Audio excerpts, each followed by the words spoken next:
Gloire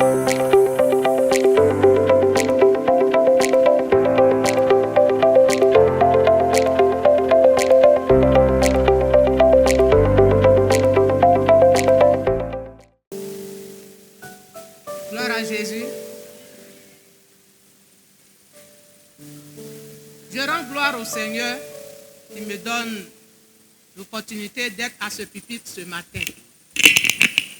Je voudrais également dire merci au Seigneur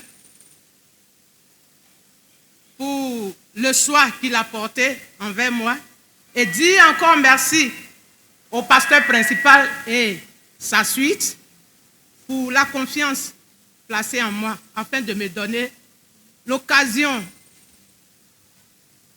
de donner le message qui précède les dîmes et les offrandes.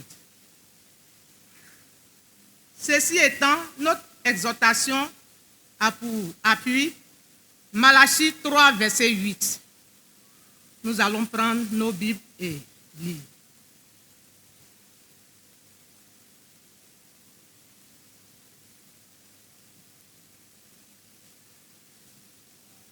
Malachie 3, verset 8. Un homme trompe-t-il Dieu? Car vous me trompez et vous dites, en quoi t'avons-nous trompé? Dans les dîmes et les offrandes. Mon intervention va s'accentuer sur la dîme aujourd'hui. Nous savons tous que la dîme est une institution divine. Et payer une bonne dîme implique une attitude de cœur, la foi et la régularité. On ne cessera aussi de vous dire que la dîme représente la 10e partie de notre revenu. Mais comment payons-nous cette dîme? En effet, celui qui fait le commerce paye sa dîme sur ses bénéfices. Mais en ce qui concerne les salariés, il y a beaucoup de confusion. Et j'aimerais lever le voile sur ces confusions. Dernièrement, une cousine m'a interpellé. Elle m'appelle, elle dit, fidèle, je veux payer la dîme, mais comment la payer? Mais je voudrais te dire d'abord que j'ai contracté un prêt. Je vais vous épargner la discussion que nous avons eue ensemble.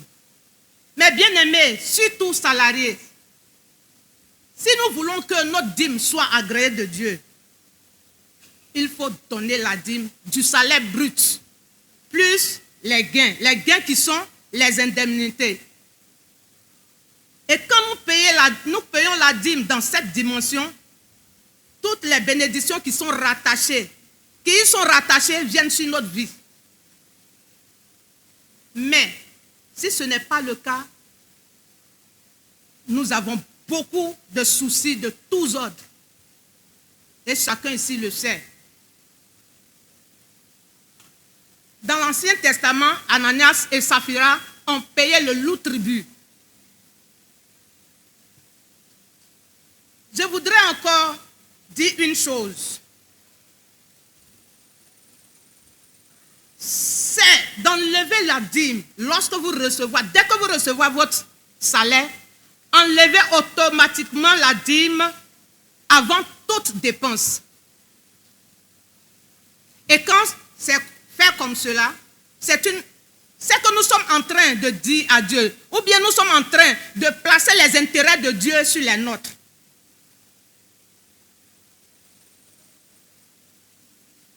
C'est ce que j'avais voulu vous dire. J'avais cela à cœur il y a longtemps.